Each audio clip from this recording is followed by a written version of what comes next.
Good morning. Morning మ్యాగజైన్కి స్వాగతం. ప్రముఖ దినపత్రికలో వస్తున్న వార్తలు వెనక జరుగుతున్న పరిణామాలు చూద్దాం. ఈనాడు చూస్తే యువగళం నవశకం అన్నటువంటి వార్తని హైలైట్ చేసి తెలుగుదేశం పార్టీ వర్కింగ్ ప్రెసిడెంట్గా లోకేష్, రాష్ట్ర అధ్యక్షుడిగా పల్లా శ్రీనివాస్ కొనసాగింపు, జాతీయ ప్రధాన కార్యదర్శులుగా కిలార్ రాజేష్, రామ్మోహన్ నాయుడు, శబరి, పాలిట్ బ్యూరోలకి 2 మండల స్థాయి నాయకులు, 32 మందితో జాతీయ, 189 మందితో రాష్ట్ర కమిటీల నియామకం. రాష్ట్ర కమిటీలో బీసీలు, ఎస్సీ, ఎస్టీ, మైనార్టీలు 122 మంది, 51 మంది మహిళలకు చోటు అన్నటువంటి వార్తని హైలైట్ చేశారు. తెలుగుదేశం జాతీయ ప్రధాన కార్యదర్శిగా ఉన్న మంత్రి నారా లోకేష్ ప్రమోషన్ దక్కింది. ఆయనకు పార్టీ జాతీయ వర్కింగ్ ప్రెసిడెంట్గా కీలక బాధ్యతలు అప్పగిస్తూ తెలుగుదేశం పార్టీ నిర్ణయం తీసుకుంది. రాష్ట్ర అధ్యక్షుడిగా పల్లా శ్రీనివాసరావును కొనసాగించింది. జాతీయ ప్రధాన కార్యదర్శిగా 3, జాతీయ ఉపాధ్యక్షులుగా 18 మంది, అధికార ప్రతినిధులుగా 10 మంది నియమించింది. 26 మందితో పాలిట్ బ్యూరోను, 32 మందితో జాతీయ కమిటీని, 189 మందితో రాష్ట్ర కమిటీని బుధవారం ప్రకటించింది. పార్టీలో క్రియాశీలంగా వ్యవహరిస్తున్న రాష్ట్ర కార్యనిర్వాహక కార్యదర్శి కిలార్ రాజేష్కు జాతీయ ప్రధాన కార్యదర్శిగా పదోన్నతి ఇచ్చింది. కేంద్ర మంత్రి కింజారపు రామ్మోహన్ నాయుడు, ఎంపీ బైరెడ్డి శబరిలను కూడా జాతీయ ప్రధాన కార్యదర్శిగా నియమించింది. రాష్ట్ర ప్రధాన కార్యదర్శిగా 7 ఉపాధ్యక్షులుగా 16, రాష్ట్ర అధికార ప్రతినిధులుగా 15, రాష్ట్ర జోనల్ కోఆర్డినేటర్గా 10, రాష్ట్ర కార్యనిర్వాహక కార్యదర్శులుగా 59, రాష్ట్ర కార్యదర్శులు 78 మంది నియమించింది. మీడియా కమిటీలో 2, నాలెడ్జ్ కమిటీ, హెచ్ఆర్డీ కమిటీలో ఒక్కొక్కరికి చోటు కల్పించింది అన్నటువంటి వార్తని హైలైట్ చేశారు. ఇందులో ఒకటేంటంటే కిలారు రాజేష్కి రాష్ట్ర కార్యనిర్వాహక కార్యదర్శి నుంచి జాతీయ ప్రధాన కార్యదర్శి ప్రమోషన్, అట్లాగే మండల స్థాయి నాయకులకి అత్యున్నత గుర్తింపు అంటూ పార్టీ అత్యున్నత విధాన నిర్ణాయక మండలైనటువంటి పాలిట్ బ్యూరోలో ఇప్పటివరకు రాష్ట్ర స్థాయి నాయకులు, సీనియర్లకు చోటు ఉండేది. ఈసారి 2 మండల స్థాయి నాయకులు గుత్తికోణ ధనుంజయరావు, గంటేడ శ్రీదేవికి చోటు కల్పించడం ద్వారా పార్టీ కోసం అంకిత భావంతో పనిచేస్తే క్షేత్రస్థాయి నాయకులకు అత్యున్నత గుర్తింపు, గౌరవం లభిస్తాయని సంకేతం పంపింది. మంగళగిరి చెందిన ధనుంజయరావు చేనేత కార్మిక వర్గ నాయకుడు గుర్తింపు పొందారు. తెలుగుదేశం పార్టీ ఆవిర్భావ వేళ 14 ఏళ్ల వయసులో పార్టీ సభ్యత్వం తీసుకున్నప్పటి నుంచి ఇప్పటివరకు పార్టీని అంటుపెట్టుకునే ఉన్నారు. గంటేడ శ్రీదేవి 22 ఏళ్లుగా పార్టీకి సేవలు అందిస్తున్నారు. ప్రస్తుతం గజపతి నగరం మండల పార్టీ అధ్యక్షురాలుగా ఉన్నారు అన్నటువంటిది హైలైట్ చేశారు. ఇందులో బీసీ, ఎస్సీ, ఎస్టీ, మైనార్టీల వర్గాలకు పెద్దపేట వేశారు. 189 మందితో నియమించిన రాష్ట్ర కమిటీలో 51 మంది మహిళలు ఉన్నారు. రాష్ట్ర కమిటీలో 189 పదవుల్లో 78 మంది బీసీలు, 25 మంది ఎస్సీలు, 7 ఎస్టీలు, 13 మంది మైనార్టీలకు రాష్ట్ర కమిటీలో చోటు కల్పించారు. ఇదివరకు పాలిట్ బ్యూరో సభ్యులుగా ఉన్న కిమిడి కళా వెంకటరావు, బోండా ఉమామేశ్వరరావు రాష్ట్ర ఉపాధ్యక్షులుగా నియమించారు అన్నటువంటి హైలైట్ చేశారు. అయితే డబుల్ ధమాకాపై ఉత్కంఠ, మహిళా రిజర్వేషన్ల కళకు తుది రూపం, నియోజకవర్గాల పునరుద్ధరణకు చరిత్రాత్మక అడుగు. నేడు లోక్సభ ముందుకు 3 ప్రధాన బిల్లులు, రాజ్యాంగ సవరణ బిల్లుపైనే పీఠముడి, డీలిమిటేషన్పై మద్దతు ప్రతిపక్షాల ససేమిరా, మహిళా రిజర్వేషన్లకు సంపూర్ణ మద్దతు ప్రకటన అంటూ రాజకీయ డబుల్ ధమాకాకు రంగం సిద్ధమైంది. దశాబ్దాల కలైన చట్టసభల్లో మహిళల రిజర్వేషన్లకు తుది రూపం ఇచ్చేందుకు, డీలిమిటేషన్ ద్వారా నియోజకవర్గాలు పెంచేందుకు, పునర్విభజించేందుకు కేంద్ర ప్రభుత్వం చేపట్టిన కసరత్తు చారిత్రాత్మక ఘట్టానికి చేరుకుంది. 2029 సార్వత్రిక ఎన్నికల గురించి మహిళా రిజర్వేషన్లను అమల్లోకి తేవడానికి వీలుగా కేంద్రం తీసుకొస్తున్న 3 బిల్లులు గురువారం ఉదయం 11 గంటలకు లోక్సభ ప్రవేశం చేయనున్నాయి. ఇందులో లోక్సభ సీట్లను 550 నుంచి గరిష్టంగా 850కి పెంచడంతో పాటు 2011 జనాభా లెక్కల ప్రకారంగా దేశంలో డీలిమిటేషన్ ప్రక్రియ చేపట్టే 131వ రాజ్యాంగ సవరణ బిల్లు, లోక్సభ అసెంబ్లీ నియోజకవర్గాల పునర్విభజన అవసరమైన డీలిమిటేషన్ కమిషన్ ఏర్పాటుకు సంబంధించిన మరో బిల్లు, కేంద్రపాలిత ప్రాంతాల నియోజకవర్గాల పునర్విభజనకు అవకాశం కల్పించే ఇంకో బిల్లు ఉన్నాయన్నటువంటి వార్తని హైలైట్ చేశారు. ఇకపోతే పునర్విభజనపైనే మెలిక, మహిళా రిజర్వేషన్ బిల్లుకి మద్దతు ఇస్తా ఉంటూ పునర్విభజనను అడ్డుకుంటున్నారన్నటువంటి వార్తని హైలైట్ చేశారు. అయితే జూనియర్ ఇంటర్లో రికార్డు ఉత్తీర్ణత, 12 ఏళ్లలో తొలిసారి 77% నమోదు, ద్వితీయ సంవత్సరంలో 81% మంది పాస్, వారిలో బాలురు 76%, బాలికలు 85% మంది. ఇంటర్ ఫలితాలు విడుదల చేసిన మంత్రి లోకేష్, అడ్వాన్స్డ్ సప్లిమెంటరీ పరీక్షలు మే 21 నుంచి, ఈ నెల 20 నుంచి రీకౌంటింగ్, రీవెరిఫికేషన్ అన్నటువంటి వార్తని హైలైట్ చేశారు. దక్షిణాదికి ఎలాంటి నష్టము జరగదు, జనాభాతో సంబంధం లేకుండా లోక్సభ సీట్లు 50% పెంపు, అన్ని రాష్ట్రాల్లోనూ వర్తింపు, కూటమి నేతలకు స్పష్టం చేసిన కేంద్ర మంత్రులు. ముఖ్యమంత్రి చంద్రబాబుతో పవన్ కళ్యాణ్, మాధవ్, పల్లా భేటీ, కేంద్ర మంత్రులకు ఫోన్, సందేహాల నివృత్తి. లోక్సభ నియోజకవర్గాల పునర్విభజనతో దక్షిణాది రాష్ట్రాలకు ఎలాంటి నష్టం జరగదని, జనాభా సంఖ్యతో సంబంధం లేకుండా అన్ని రాష్ట్రాలు 50% చొప్పున సీట్లు పెరుగుతాయని కేంద్ర మంత్రులు స్పష్టం చేశారు. నియోజకవర్గాల పునర్విభజన, మహిళా రిజర్వేషన్ బిల్లుపై ముఖ్యమంత్రి చంద్రబాబు నివాసంలో బుధవారం సాయంత్రం కూటమి పార్టీల నేతల సమావేశం జరిగిందన్నటువంటిది హైలైట్ చేశారు. చంద్రబాబుకి ఆ మాత్రం తెలియదా, లేకపోతే వీళ్ళ డిపార్ట్మెంట్కి తెలియదా, జస్ట్ అడిగాం అన్నటువంటి ఒక డ్రమటైజేషన్, అంత మించి ఏం లేదు. అయితే మత్స్యకారుల ప్రాణాలు తీసినటువంటి రక్త చరిత్ర జగన్ రెడ్డిది. కనీస సౌకర్యాలు కల్పించకుండా జువ్వలదిన్న హార్బర్ని ప్రారంభించి వంచారు. మా ప్రాంతానికి రావద్దని మత్స్యకారులు చెప్పినా జువ్వలదిన్న వచ్చారు. దేవాదాయ శాఖ మంత్రి ఆనం రామనారాయణ ధ్వజం. మత్స్యకారులు కడుపు కొట్టి వాళ్ళ ప్రాణాలు తీసిన రక్త చరిత్ర వైకాపా అధినేత జగన్మోహన్ రెడ్డిదని దేవాదాయ శాఖ మంత్రి ఆనం రామనారాయణ ధ్వజం ఎత్తారు. ఇప్పుడు రాజకీయాల జోడు సృష్టించి మత్స్యకారుల అభివృద్ధిని అడ్డుకుంటూ లాభం పొందాలని చూస్తున్నారని ఆగ్రహం వ్యక్తం చేశారు. గత ఎన్నికలకు ముందు అపసంపూర్తిగా ఉన్న జవల్దీని ఫిషింగ్ హార్బర్ రాజకీయ లబ్ధి కోసం జాతికి అంకితం చేసినట్టు ప్రకటించి మత్స్యకారుని వంచారని మండిపడ్డారు. నీటి సదుపాయం, విద్యుత్, గోదాములు ఇవేమీ లేకుండా పూర్తయిన షో చేశారని దుయ్యబట్టారు. రామాయపట్నం పోర్టు వంటి కీలక ప్రాజెక్టును కూడా కేవలం శిలాఫలకాలుగా పరిమితం చేశారని కూటమి ప్రభుత్వం వాటిని పూర్తి చేయడానికి కృషి చేస్తోందని వెల్లడించారన్నటువంటిది హైలైట్ చేశారు. అయితే ఇక్కడ అసలు విశేషం ఏంటంటే మత్స్యకారుల్ని చంపేయడం ఏంటి, రక్త చరిత్ర అన్నటువంటి పదం హెడ్డింగ్ పెట్టారు, స్టేట్మెంట్ ఇచ్చారు కదా. ఎవరిని చంపేశారు, ఎందుకు చంపేశారు, ఎప్పుడు చంపేశారు అంటే ప్రతి దానికి రాజకీయ విమర్శని వ్యక్తిగతంగా వ్యక్తిత్వ హననం అనేటటువంటి ఒక ఫార్ములా పాటిస్తుంది. తద్వారా ప్రజలకి ఒక వికృతమైనటువంటి ఫీలింగ్ని జగన్ మీద కల్పించేందుకు నిరంతరం నడుపుతున్నటువంటి ఒక కథలాగా నడుస్తుంది వాళ్ళ ప్రెస్ మీట్లు కానీ రాసే వార్తలు కానీ. లేకపోతే పేదల కడుపు నిండితేనే నిజమైనటువంటి అభివృద్ధి, అందుకే అన్నార్థులకి అన్న క్యాంటీన్లు అందుబాటులోకి తెచ్చాం. ఇప్పుడు గ్రామీణ ప్రాంతంలో మరో 62 ఏర్పాటు చేసాం. పంచారామ క్షేత్రం అమరావతిలో ముఖ్యమంత్రి చంద్రబాబు పేదల కడుపు నిండితేనే నిజమైన అభివృద్ధి అని నేను నమ్ముతాను, అందుకే వారి ఆకలి తీర్చడం మా ప్రభుత్వం అన్న క్యాంటీన్లను అందుబాటులో తెచ్చిందని ముఖ్యమంత్రి చంద్రబాబు పేర్కొన్నారన్నటువంటి హైలైట్ చేసి, ఇక్కడ పేదవాడి కడుపు నిండాలంటే వాడు సంపాదించుకునేటట్టు ఉండాలి. అన్న క్యాంటీన్కి వచ్చి తినే పరిస్థితుల్లో ఇంకా పేదవాడు ఉన్నాడంటే అది పేదరికాన్ని నిర్మూలించినట్ట, పేదరికాన్ని పెంచి పోషించినట్ట. అన్నం పెట్టడంలో తప్పు లేదు, అది మంచి ఆలోచన.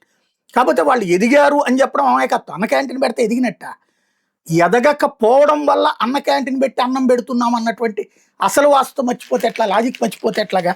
లేకపోతే సాయం చేద్దామని వెళ్తే ప్రాణాలు పోయాయి, మంటలార్పేందుకు వెళ్ళిన ఇరుగు పొరుగు, ఇంట్లో ఒక్కసారిగా పెళ్ళుడు 4 దుర్మరణం, 25 మంది గాయాలు, పక్కింట్లోంచి భారీగా పొగొస్తుండడం, ఇంటిలో 10 ప్రాణాలు అరచేతిలో పెట్టుకుని బయటికి రావడంతో చుట్టుపక్కల వాళ్ళు అప్రమత్తమయ్యారు. అగ్ని ప్రమాదం జరిగి ఉంటుందని భావించి ఆర్పేందుకు బకెట్లు బిందెలతో నీళ్లు తీసుకుని ఇంట్లోకి వెళ్ళారు. అంతే ఒక్కసారిగా పేలుడు సంబంధించింది, ఇల్లు నేలమట్టమైంది. సాయానికి వెళ్ళిన 4 మృత్యువాత పడ్డారు. ఈ హృదయ విదారక ఘటన శ్రీశైలం జిల్లా కదిరి మండలం కుమరవాండ్లపల్లిలో చోటు చేసుకుంది అన్నటువంటి వార్తని హైలైట్ చేశారు. లేకపోతే నల్లమలలో పులుల గణన అన్నటువంటిది, అభయారణ్యం కారిడార్లో కెమెరా ట్రాప్ల ఏర్పాటు, వినుకొండ మాచర్ల రేంజ్ పరిధిలో 108 ప్రాంతాలు గుర్తింపు, నాగార్జున సాగర్ శ్రీశైలం టైగర్ పులుల అభయారణ్యం పరిధిలోకి బఫర్ కోర్ ప్రాంతాల్లో పులుల గణన పూర్తి చేసిన అటవీశాఖ బుధవారం నుంచి కారిడార్లో పులుల సంచారం ఎలా ఉందన్న విషయం తెలుసుకునే ప్రక్రియ ప్రారంభించింది. శ్రీశైలం జీవ వైవిధ్య విభాగం సూచనల మేరకు పల్నాడు జిల్లాలో వినుకొండ మాచర్ల అటవీ రేంజ్ కార్యాలయ పరిధిలో 108 ప్రాంతాల్లో 216 కెమెరా ట్రాప్లు ఏర్పాటు చేస్తున్నారు. బొల్లాపల్లి మండలంలోని దోమలగుండం, రావులపాలెం, కండ్రిక, కనుమల చెరువు బెట్లలో 52 చోట్ల 104 కెమెరాలు అమర్చారు. ఈ ఫోటోలను శ్రీశైలంలోని జీవ వైద్య విభాగం కార్యాలయానికి పంపిస్తామని అనుకోండి అటవీ అధికారి మాధవరావు చెప్పారన్నటువంటిది హైలైట్ చేశారు. లేకపోతే స్టాండప్ కమెడియన్ అనుదీప్ అరెస్ట్, ఉప ముఖ్యమంత్రి పవన్ కళ్యాణ్పై అనుచిత వ్యాఖ్యలు, ప్రయాగ్రాజ్ అదుపులోకి తీసుకున్న కాకినాడ పోలీసులు ఉప ముఖ్యమంత్రి పవన్ కళ్యాణ్ ఆయన కుటుంబం సభ్యుల మీద అనుచిత వ్యాఖ్యలు చేసిన స్టాండప్ కమెడియన్ అనుదీప్ కటికాలను కాకినాడ పోలీసులు అరెస్ట్ చేశారు. సినీ ప్రముఖులను కించపరుస్తూ అనుదీప్ చేసిన వెకిలి చేష్టల వీడియోలు ఇటీవల సామాజిక మాధ్యమాల్లో వైరల్ అయ్యాయి. వాటిపై మెగా అభిమానులు ఆగ్రహం వ్యక్తం చేస్తూ తెలంగాణతో పాటు ఏపీలోని పలు పోలీస్ స్టేషన్లో ఫిర్యాదులు చేశారు. ఉమ్మడి తూర్పుగోదావరి జిల్లా Janasena joint secretary B Venkatakrishna ఫిర్యాదు మేరకు కాకినాడ 1వ పట్టణ పోలీస్ స్టేషన్లో ఈ నెల 11 కేసు నమోదైంది. అనుదీప్ 2 రోజుల క్రితం తన వ్యాఖ్యల పట్ల చింతిస్తూ క్షమాపణ కోరుతూ వీడియో విడుదల చేశారు. అనంతరం అజ్ఞాతంలోకి వెళ్ళిపోయారు. కాకినాడ పోలీసులు ఆయన ఫోన్ని ట్రాక్ చేసి ఉత్తరప్రదేశ్ ప్రయాగ్రాజ్లో ఉన్నట్టు గుర్తించారు. మంగళవారం పోలీసుల బృందం అక్కడికి వెళ్ళి ఆయన అరెస్ట్ చేసింది. నిందితుడిని గురువారం కాకినాడ కోర్టులో హాజరుపరుస్తున్నట్టు ఎస్పీ బిందు మాధవ్ తెలిపారన్నటువంటిది హైలైట్ చేశారు. లేకపోతే మహానుభావుల సేవా స్ఫూర్తితోనే ఆయుష్మాన్ భారత్, కర్ణాటక సభలో మోడీ పిలుపు, ఆది చుంచనగిరిలో ప్రత్యేక పూజలు. ఈ ప్రపంచంలో సుదీర్ఘకాలంగా సంస్కృతి సంప్రదాయాలు పరిరక్షించుకుంటూ వచ్చిన దేశాలు చాలా అరుదు, అందులో భారత్ ఒకటి. ఈ దేశంలో ఎప్పటికప్పుడు ఎందరో మహానుభావులు సమాజాన్ని ప్రభావితం చేసినా వీళ్ళంతా కేవలం ఆధ్యాత్మిక రంగాలకు పరిమితం కాలేదు, దేశహితమే లక్ష్యంగా వాళ్ళు పనిచేశారు అని ప్రధానమంత్రి నరేంద్ర మోడీ ప్రస్తుతించారన్నటువంటిది హైలైట్ చేశారు. లేకపోతే దక్షిణాదికి అన్యాయం చేస్తే పెను ఉద్యమమే, నియోజకవర్గాల పునరుద్ధరణపై కేటీఆర్, దక్షిణాదికి ప్రాతినిధ్యం తగ్గే లోక్సభ నియోజకవర్గాల పునర్విభజన జరిగితే అది కేవలం ఒక రాజకీయ ప్రక్రియగానో చట్ట సవరణగానో మిగిలిపోతుంది, మొత్తం దక్షిణ భారతదేశం అంతటా ఓ బలమైన ప్రజా ఉద్యమానికి దారితీస్తుందని బీఆర్ఎస్ కార్యనిర్వాహక అధ్యక్షుడు కేటీఆర్ స్పష్టం చేసిన విషయంలో బీఆర్ఎస్ వైఖరులు ఎలాంటి మార్పు లేదని 3 ఏళ్ల కింద తాము తీసుకుని దృఢమైన నిర్ణయానికి కట్టుబడి ఉన్నామని ఆయన తెలిపారు అన్నటువంటి రిలీజ్ చేశారు. ఇంతకీ న్యాయం జరిగిందా అన్యాయం జరిగిందా, ఎవరు జడ్జిమెంట్ ఇస్తారు, ఇది కదా విచిత్రం. లేకపోతే సాక్షి వచ్చేటప్పటికి మత్స్యకారులు పొట్ట కొడుతున్నారు అన్నటువంటి వార్తని హైలైట్ చేసి, గంగపుత్రులను తరిమేసేందుకు చంద్రబాబు సర్కార్ కుట్ర, యువలదిన్న హార్బర్ భూములు ప్రైవేట్ సంస్థలు కట్టబెట్టడం దుర్మార్గం, మన ప్రభుత్వ హయాంలో రాష్ట్రంలో మత్స్యకారులందరినీ పక్కాగా మ్యాపింగ్, 3,800 కోట్లతో 10 ఫిషింగ్ పోర్టలతో హార్బర్లతో వారి జీవన ప్రమాణాల పెంపుకు శ్రీకారం, 150 కోట్లతో 6 ఫిష్ ల్యాండింగ్ సెంటర్లు, 16,000 కోట్లతో కొత్తగా 4 పోర్టులు, మరో 6,000 కోట్లతో పోర్టులు విస్తరణ ప్రణాళిక సిద్ధం. మొత్తంగా 26,000 కోట్లు, అన్ని రకాల అనుమతులతో దాదాపు 95% ప్రాజెక్టుల పనులు పూర్తి. మా ప్రభుత్వంలోనే జువ్వలదిన ఫిషింగ్ హార్బర్ పూర్తి, వచ్చేది మా ప్రభుత్వమే. ఈ హార్బర్ ప్రైవేటీకరణ అడ్డుకుంటాం. 20,000 మందిని బోట్లకు ఓనర్లను చేస్తామని మాటిస్తున్నా. ప్రాణాలకు తెగించి పట్టుకుంటే తమిళ బోట్లను వదిలేస్తారా? మార్చి 12 లోకేష్ వచ్చాడు. మార్చి 16 బోట్లు తరలించేశారు. మత్స్యకారులు కడుపు కొట్టడం కోసం లోకేష్, ఎంపీ, ఎమ్మెల్యే ఏకమయ్యారు. కుట్రాధారాలు, కాల్ డేటా సహా కళ్ల ముందు కనిపిస్తున్న ఒక్కరినైనా అరెస్ట్ చేశారా? ఇంత దిక్కుమాలిన ప్రభుత్వం ప్రపంచ చరిత్రలో ఇంకోటి ఉండదు.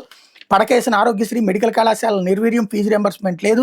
అక్క చెల్లెమ్మల 0 వడ్డీ సైతం నిలిపేత, బాబుకు బుద్ధి చెప్పే రోజులు త్వరలోనే వస్తాయి అన్నటువంటి హైలైట్ చేశారు. చంద్రబాబు గట్టిగా వార్నింగ్ ఇస్తున్న కూటమి ప్రభుత్వం వచ్చాక మత్స్యకారుల జీవితాలు చిన్నాభిన్నం అయిపోయి కళ్ళు మూసి తెరిచేలోపు 3 ఏళ్ళు పూర్తవుతాయి.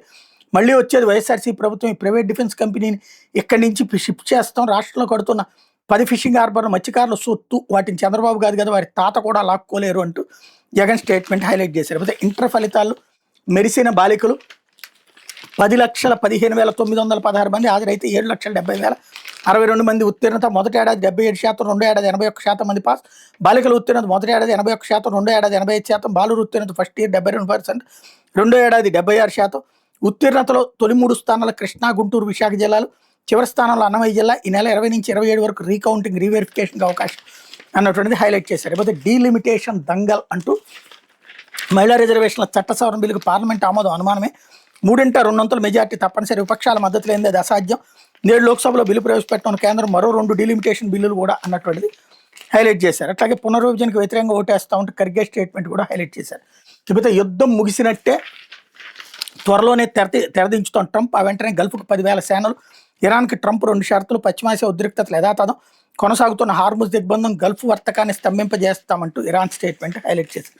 అయితే రెడ్ బుక్ అరాచకం అంటూ వైఎస్ఆర్సీ ప్రధాన కార్యదర్శి పూడి శ్రీహరి అక్రమ సుప్రీంకోర్టు ఆదేశాలకు విరుద్ధంగా బరితెగింపు, నోటీసు ఇవ్వకుండానే దౌర్జన్యంగా అదుపులో. కుప్పంలో అక్రమ కేసు, తాడేపల్లిలో బలవంతంగా అరెస్ట్ అన్నటువంటి వార్తని హైలైట్ చేశారు. రాష్ట్రంలో చంద్రబాబు ప్రభుత్వం రెడ్ బుక్ అరాచకం వెర్రితలాలు వేస్తుంది. రాజ్యాంగ హక్కుల హననం యథేచ్ఛగా కొనసాగుతోంది. ఏకంగా సుప్రీంకోర్టు తీర్పు మార్గదర్శకాలను కాలరాస్తూ కూటమి ప్రభుత్వం అక్రమ కేసులతో విరుచుకుపడుతోంది. 20 నెలల్లో ఇప్పటికీ 270కి పైగా సోషల్ మీడియా కార్యకర్తలపై అక్రమ కేసులో దాదాపు 100 మందిని అక్రమంగా అరెస్ట్ చేయడానికి తెగబడింది. ఈ క్రమంలోనే ఈసారి వైఎస్ఆర్సీ ప్రధాన కార్యదర్శి మీడియా పూడి శ్రీహరిని పోలీసులు లక్ష్యంగా చేసుకున్నారు. చిత్తూరు జిల్లా కుప్పం పోలీసులు మఫ్టీలో వచ్చి గుంటూరు జిల్లా తాడేపల్లిలో బుధవారం ఉదయాన్నే శ్రీహరిని అపహరించుకుపోయారు. తక్షణం స్పందించిన వైఎస్ఆర్సీపీ న్యాయ పోరాటానికి ఉపక్రమించింది. పోలీసులు కుట్రలను సమర్థంగా అడ్డుకట్ట వేసింది. అయినా సరే పోలీసులు శ్రీహరిని బుధవారం అర్ధరాత్రి దాటిన న్యాయమూర్తి ఎదుట హాజరుపరచకుండా అక్రమంగా నిర్బంధించి వేధిస్తున్న చంద్రబాబు ప్రభుత్వ మార్కు బరితెగింపు నిదర్శనంగా నిలుస్తోంది అన్నటువంటి వార్తని హైలైట్ చేశారు. అదే సందర్భంలో వెర్రి తలలు వేస్తున్న టీడీపీ సోషల్ మీడియా అన్నటువంటిది ఇంకొక వార్తను హైలైట్ చేశారు. వైఎస్ఆర్సీపీ సోషల్ మీడియా విభాగంపై అక్రమ కేసులతో రెడ్ బుక్ వేధింపులకు పాల్పడుతున్న పోలీసులు టీడీపీ సోషల్ మీడియా విభాగం బరితెగించి సాగిస్తున్న దుష్ప్రచారం, వ్యక్తిత్వ హనన పోస్టుల మీద మాత్రం చోద్యం చూస్తున్నారు. సభ్య సమాజం తలదించుకునేలా పోస్టులతో వ్యక్తిత్వ హనానికి పాల్పడే దుష్ప్రచారం టీడీపీ సోషల్ మీడియా 2014లోనే తెరతీసింది. అప్పటి నుంచే అసభ్యకర, జుగుప్సాకర పోస్టులతో బరితెగించడమే పనిగా పెట్టుకుంది. 2014లో టీడీపీ కూటమి ప్రభుత్వం అధికారంలోకి వచ్చినప్పటి నుండి టీడీపీ సోషల్ మీడియా విభాగం విశృంఖలత్వం, వెర్రితాళాలు వేస్తోంది. ప్రధానంగా మాజీ ముఖ్యమంత్రి వైఎస్ జగన్మోహన్ రెడ్డి, ఆయన కుటుంబ సభ్యులను లక్ష్యంగా చేసుకుని మార్ఫింగ్ ఫోటోలు, వీడియోలు, టీడీపీ నేతలు జుగుప్సాకర వ్యాఖ్యలతో పోస్టులను సోషల్ మీడియాలో విస్తృతంగా వైరల్ చేస్తోంది. అది కూడా టీడీపీ అధికారిక వెబ్సైట్ ద్వారానే విష ప్రచారం సాగిస్తున్న గమనార్హం. వైఎస్ జగన్ చేతిలో గొడ్డలు, ఇతర ఆయుధాలు పెట్టినట్టుగా మార్ఫింగ్ ఫోటోలతో టీడీపీ అధికారిక వెబ్సైట్లో పుంకాలుగా పోస్టులు పెడుతున్నారు. మహిళలు, చిన్నారులను కూడా కించపరుస్తూ వ్యక్తిత్వ హననానికి పాల్పడుతూ పోస్టులు పెడుతున్న టీడీపీ బరితెగింపు నిదర్శనం. వాటిని టీడీపీ సోషల్ మీడియా విభాగాల పార్టీ కార్యకర్తలు పక్కా పన్నాగంతో వివిధ సోషల్ మీడియా వేదికల ద్వారా వైరల్ చేస్తున్నారు. సోషల్ మీడియాలో అసభ్యకర పోస్టులను కట్టడి చేయాలన్న హైకోర్టు ఆదేశాలు టీడీపీ నేతలకు వర్తించదన్నట్టుగా పోలీస్ శాఖ వివరిస్తుంది. అందుకే టీడీపీ సోషల్ మీడియా విభాగం విష ప్రచారాన్ని కట్టడి చేసేందుకు ఏమాత్రం ప్రయత్నించడం లేదు. టీడీపీ సోషల్ మీడియా విభాగం చేస్తున్న అసభ్యకర, అభ్యంతరకర పోస్టులను ప్రశ్నిస్తూ నిలదీస్తూ వైఎస్ఆర్సీ పోస్టులు పెడితే మాత్రం పోలీసులు అక్రమ కేసులతో వేధిస్తున్న గమనార్హం. పోలీసులు టీడీపీ సోషల్ మీడియా సైకో కార్యకర్తలుగా వ్యవహరిస్తున్న విభ్రాంతి కలిగిస్తోందని, డీజీపీ కార్యాలయం టీడీపీ కార్యాలయంగా రూపాంతరం చెందిందన్న రీతిలో వ్యవహరిస్తోంది అన్నటువంటి వార్తని హైలైట్ చేశారు. లేకపోతే కదిర్లో భారీ పేలుడు ఇక్కడ కూడా హైలైట్ చేసినటువంటి పరిస్థితి ఉంది. మరొక వైపున ఆంధ్రజ్యోతి వచ్చేటప్పటికి సగం పెరగనున్న స్థాన బలం అన్నటువంటిది హైలైట్ చేశారు. అసెంబ్లీతో పాటు ఎంపీ స్థానాలు 50% పెంపు. సీఎం చంద్రబాబుతో సమావేశమైన డిప్యూటీ సీఎం పవన్, బీజేపీ రాష్ట్ర అధ్యక్షుడు మాధవ్, టీడీపీ రాష్ట్ర అధ్యక్షుడు పల్లా అన్నటువంటిది హైలైట్ చేశారు. ఇప్పుడు టీడీపీ జాతీయ వర్కింగ్ ప్రెసిడెంట్గా లోకేష్, రాష్ట్ర అధ్యక్షుడిగా పల్లా శ్రీనివాసరావు అన్నటువంటి వార్త ఇక్కడ కూడా ఇచ్చారు. అట్లాగే జాదు జగన్ అన్నటువంటి ఇంకొక వార్తని హైలైట్ చేశారు. జువ్వల దిన్నం జాతికి అంకితం చేసావా? 2024 నాటికి ఒక్క భవనం పూర్తయితే ఒట్టు. ఎన్నికల ముందు ప్రారంభానికి హడావిడి ఎత్తున 2 గంటల్లో కార్యక్రమం అనగా కేంద్రం షాక్. అసంపూర్ణ నిర్మాణాల కారణంగా నిలిపేత. ఇది వాస్తవం. హార్బర్పై జగన్ పచ్చాబద్దాలు. తుస్సుమన్న జగన్ మత్స్యకార సభ. బస్సులు పంపిన కడలపుత్రుల నిరాసక్తత. కేవలం ఇద్దరితోనే ముఖాముఖి కార్యక్రమం. కర్ణాటక నాయకులపై జగన్ అసంతృప్తి, స్థానిక నాయకులపై జగన్ అసంతృప్తి అన్నటువంటి వార్తని హైలైట్ చేశారు. లేకపోతే దాటవేత మౌనం యాగి అంటూ దేవాదాయ శాఖలో అత్యంత వివాదాస్పద అధికారిని అసిస్టెంట్ కమిషనర్ శాంతి ఏసీబీ అధికారులు విచారణకు సహకరించలేదని తెలిసింది. ఆదాయానికి మించిన ఆస్తులు సంబంధించి అడిగిన ప్రశ్నలకు పొంతలేని సమాధానాలు ఇచ్చిన సమాచారం. మహిళా డీఎస్పీ మరో సీఐ బుధవారం ఆమెను సుదీర్ఘంగా విచారించారు. 50కి పైగా ప్రశ్నలు సంధిస్తే వాటిలో 20కి కూడా సరైన సమాధానం చెప్పలేదని మౌనంగా ఉండిపోయారని తెలిసింది. విశాఖపట్నంతో పాటు తన భర్త బహుమతిగా ఇచ్చారని చెప్పిన ఆమె, విశాఖపట్నం ఫ్లాటు తన భర్త బహుమతిగా ఇచ్చారని చెప్పిన ఆమె, తాడేపల్లిలో ఖరీదైన బంగ్లాను ఎలా సంపాదించిన ప్రశ్నకి సమాధానాన్ని దాటవేశారని సమాచారం అన్నటువంటి రాశారు. సిగ్గు శరం ఉండాలి వీళ్ళు రాసే జర్నలిజానికి. వీళ్ళ పేపరే కదా రాసింది, అది తాకట్టు పెట్టి ఆ డబ్బులతో ఇక్కడ ఫ్లాట్కు ఉందన్నటువంటిది మళ్ళీ లేదని చెప్పేసి వీళ్ళే ఆమెను అడిగారని రాస్తారు. ఎందుకంటే వీళ్ళ జర్నలిజం అనేది ఎప్పుడో చచ్చిపోయినటువంటి పరిస్థితి. అయితే గ్రాఫిక్ ఫోటోలతో సీఎంపై దాడి కేసులో YCP social media chief Srihari arrest. Chandrababu చేతిలో కత్తిపెట్టి దుష్ప్రచారం. కుప్పంలో కేసు. తాడేపల్లి అదుపులోకి. చిత్తూరు జిల్లాకు పూడి శ్రీహరి తరలింపు అంటూ హైలైట్ చేసుకొచ్చారు. లేకపోతే అనంతబాబు భార్యకు కోర్టులో చొక్కెదురు. డిశ్చార్జ్ పిటిషన్ కొట్టివేత. కేసు విచారణ రేపటికి వాయిదా. వైసీపీ నాయకుడు అనంతబాబు భార్య కోర్టులో చొక్కెదురైంది. అనంతబాబు తన డ్రైవర్ వీధి సుబ్రహ్మణ్యాన్ని చంపేసి మృతదేహాన్ని డోర్ డెలివరీ చేసిన కేసులో ఆయన భార్య లక్ష్మీ దుర్గను A2గా సిట్ చేర్చి అనుబంధ ఛార్జ్షీట్ దాఖలు చేసిన విషయం తెలిసింది. దీంతో కేసు నుంచి తనను తప్పించాలని కోర్టులో డిశ్చార్జ్ పిటిషన్ వేశారన్నటువంటి వార్తని హైలైట్ చేశారు. ఇది దినపత్రికలో వచ్చినటువంటి వార్తలు వెనకాల జరుగుతున్న పరిణామాలు.